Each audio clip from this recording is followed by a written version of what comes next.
बरं मला सांग, ती मुलगी लग्नाला तयार आहे का? हो आहे की तयारी. तुमच्या दोघांचं वय पूर्ण आहे का? हो पूर्ण आहे.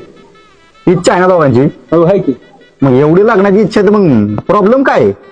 अरे प्रॉब्लेम आहे सुरजा की लग्न कुठं करू हेच का. एक उपाय सांग का तुला? पुण्यात आहे ना आळंदी विवाह संस्था म्हणून आहे, तालुका खेड, जिल्हा पुणे. 1 तासात रजिस्टर लग्न करून मिळते. वकिलांचा सुद्धा मोफत चाललाय. आणि मोस्ट इम्पॉर्टंट म्हणजे तुला सांगतो, तुझ्या म्हणण्याप्रमाणे तिचं लग्न केलं जाईल. तुला रजिस्टर लग्न करून पाहिजे असेल तर रजिस्टर मिळेल. तुला जर धुमधडाक्यात करायचं असेल तुझ्या पद्धतीनं तसं सुद्धा करून मिळते. आणि वकिलांचा सुद्धा मोफत चाललाय, वरून प्रमाणपत्र भेटते. आणि 5 माणसांपासून ते 5,000 माणसांपर्यंत प्रशस्त हॉलची सोय, केटरिंगची सोय. मी कॉन्टॅक्ट नंबर देतो, त्यावर कॉन्टॅक्ट कर. एकदम विश्वसनीय ठिकाणी. ठीक आहे, चालतंय या आता. तर तुमचंही असंच काय नियोजन असेल तर कॉन्टॅक्ट नंबर देतोय, नक्की